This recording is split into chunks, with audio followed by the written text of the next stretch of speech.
Ny anala ny elanelana misy eo amin'ny vahoaka sy ny fanjakana, ny ampafantarana ireo asa iandraiketan'ny andrim-panjakana sy ireo ministera isan-tsokajiny ary ny isin'ny mangarahara eo amin'ny asa-panjakana no tanjon'ny Varavarana misokatra ho an'ny olom-pirenena izay natao teo amin'ny tranombokim-pirenena Anosy ny 20 hatramin'ny 20 septambra 2024 lasa teo. Izay ny karakarain'ny ministera ny serasera sy ny kolotsaina. Nandray anjara feno tamin'izany ny ministera ny fambolena sy ny fiompiana ary ny jono. Hita tao anaty trano eva ireo tetikasa sy ireo fandaharana asa ary ireo paikady entina hatratrarana ny tanjona lehibe dia ny fahavitantena ara-tsakafo ary indrindra ihany koa ahatonga ny Madagasikara ho sompotra ara-tsakafo ao anatin'ny ranomasimbe indiana izay nahaliana ny mpitsidika maro. Ny ministera fambolena sy ny fiompiana ary ny jono moa zany dia mitazona trano eva ary manana ny lobary andasy izay ho ataony koa mandritra n'ity hetsika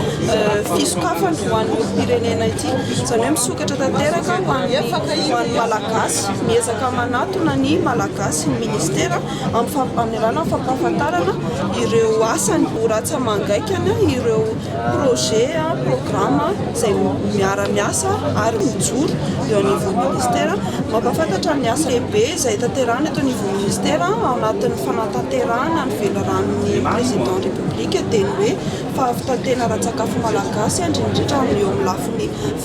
fizakantena ara-bary. Paikady eto ministera tongavana amin'izay zany atao hoe agrégation agricole dia izay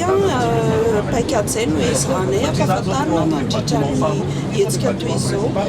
dia rapitsa izay dia manatanteraka lobary andasy momban'izy io ato anatin'ny tranombokim-pirenena dia hiantsoana ireo mpisehatra eo amin'ny lafiny fambolena fiompiana ary ny jono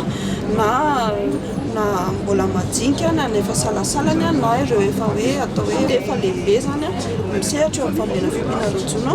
iainy sy afantatra ny momban'izy io ao anatin'ny ataonay hoe